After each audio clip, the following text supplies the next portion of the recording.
haven't come here to cry for Nigeria. First conversation was about the level of insecurity. And all the suggestions I had is about whether the army is motivated, whether there is sufficient budgeting, whether we get value for the budget. Those are legitimate questions. But what was lacking is the appreciation of the fact that insecurity is a consequence. And the military can only deal with that consequence. What is the cause of insecurity? If you don't deal with the causes of insecurity, you'll be behaving like the uninformed young man or woman in my village, according to our proverb, that was walking on the street, fell, entered a deep hole, and broke his leg, and then went straight to the hospital. The wise man will find out why he fell, fix it so that the other guy passing through that same route will not fall again.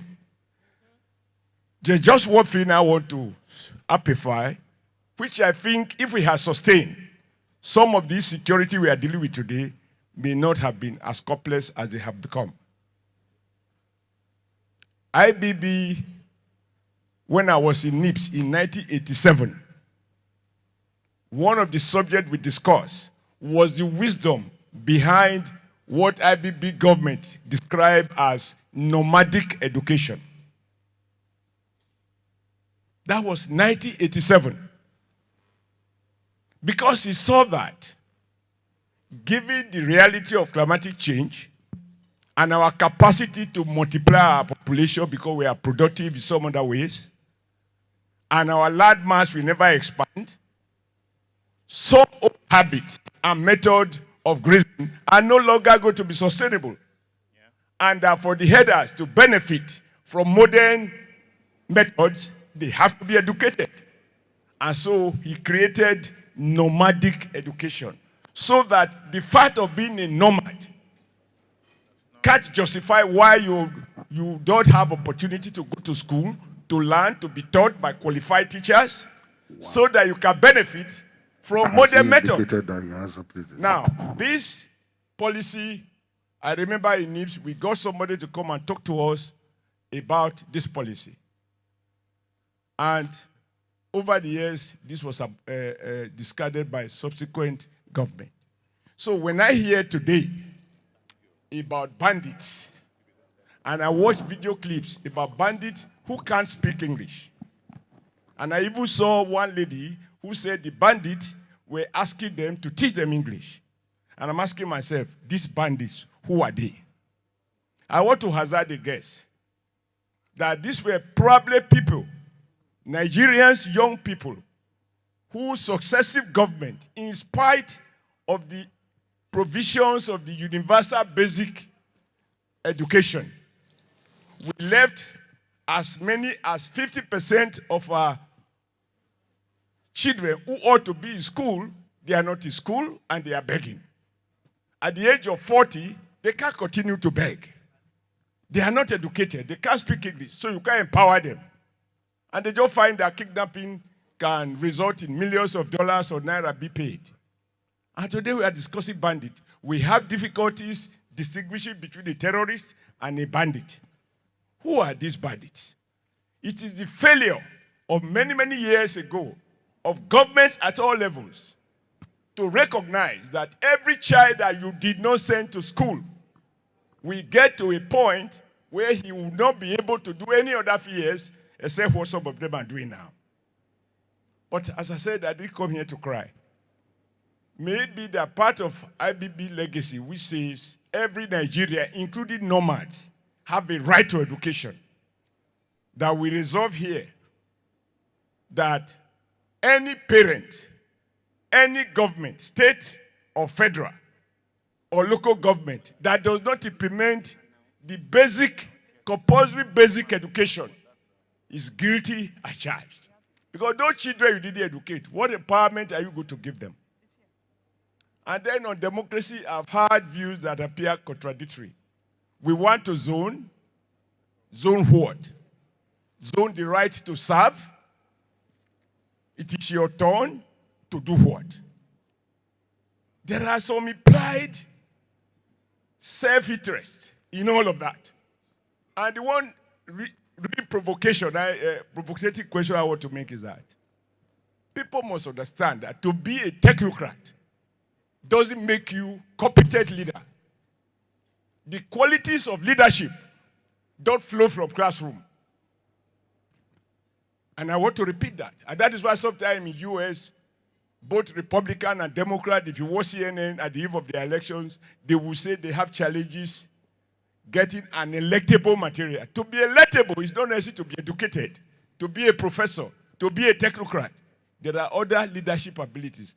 And I think one of the things IBB taught us is that you can unite the country by going around the 36 states and FCT. You will find competent, able technocrats to manage different aspects of the Nigeria polity, society, and economy. You don't have to be president to contribute. And that is why if anybody can have a compendium of those who play different responsible roles, policy-making roles in Nigeria or the IBB, you will find that virtually all the 774 local government can point to somebody who was appointed on account of what value it can add.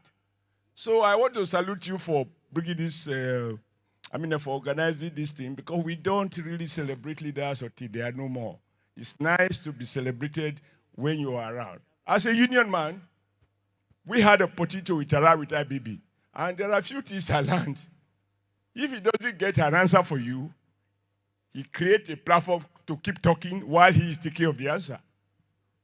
So he's not elected, he's not bound to allow conversation. He can decree, as military always, I decree as follows. And it's a law.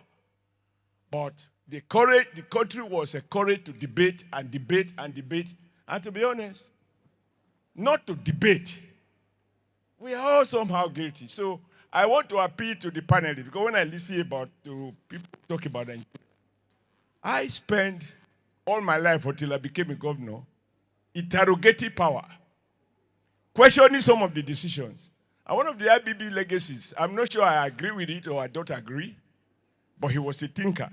He believed that government cannot continue to run everything and set up TCPC or whatever it was to do privatization of what can be privatized and government hold on what it can do best. Every other government has taken with privatization, even though some did it in a manner that is absolutely embarrassing, like the way the distribution companies were handed over to people who know next to nothing. So families were had to handle. So they did the privatization, but not in the manner that it was conceptualized and as provided for in the enabling act that set up the privatization. All right. So, short speech. I want to thank you for the opportunity. But I thought that please put your hands together. Knowing that IBB encouraged people of diverse background. Other IBB's economic team, you have Professor Aboyade, a seasoned conservative. Yeah. There you have Izemiro, tech communist. And then you have, between the two extremes, you have the liberals. So you have engagement, not in terms of Igbo, Yoruba, Hausa, in terms of policy choices. And I think the media, I'm happy two of you are there, Channels and Arise. Yes, sir. You should also help. When people bring religion, shut it down and play up issues. Like you can notice, each time you ask, what is the solution? You don't get loud voices. What is the problem? Everybody shout it. We all know it. So when people come and ask you, where is this man from who wants to be governor? Where is this man from what? Tell them that is not what matters. Thank you very much, What matters is what will he do differently so that we stop lamenting and start moving forward.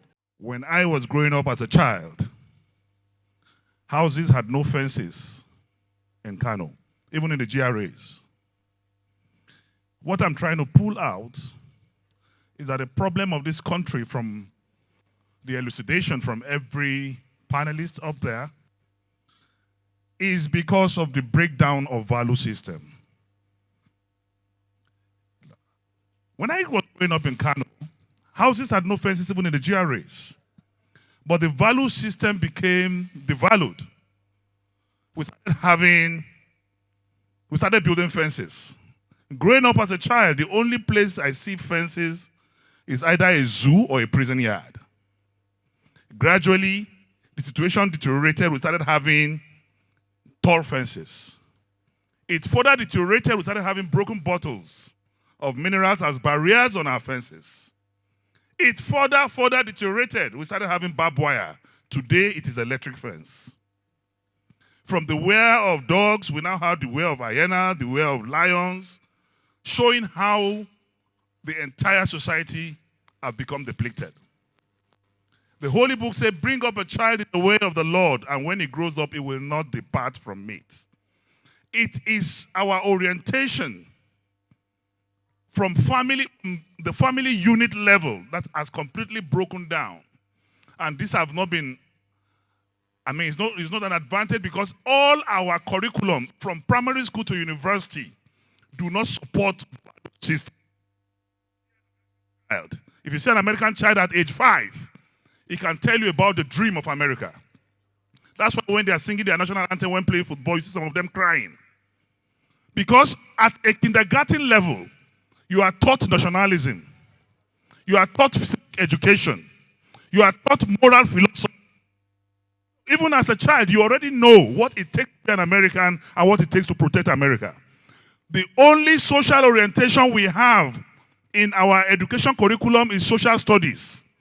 And what does it teach? It teaches you about Jaja of Okpobo, Awolowo of Western Nigeria, Azikiwe of Eastern Nigeria, and Sardauna of Northern Nigeria. And even as a child, you are already indoctrinated with ethnic consciousness. So we must go back. We cannot get it right, whether electoral, political, or economy, once we don't have the right attitude, the right values, and the right orientation. Nobody teaches you about Nigeria today. Today, history has been taken away from our curriculum in secondary school. It's no longer there. No more vocational studies. No more technical drawing. All the technical schools and colleges are down. These are primary values that we must go and resuscitate. No matter the grammar we speak here, no matter the policy direction we give, once we do not have the right attitude to manage whatever policy, manifesto, or ideology, we will not get there. So my advice is we need to go back to the basics. This attitudinal change is the primary thing. Because if you don't even know your country, you don't even know how to divide your country. When I was growing up, there's no Hausa, there's no Yoruba. When it was Christmas, I can tell the streets up to the 20th street after my street in Kano. We share rice, and during Salah, we also get tuwo shinkafa. Today, I don't even know who is my immediate neighbor in Metama. These are the value systems that we need to get back to.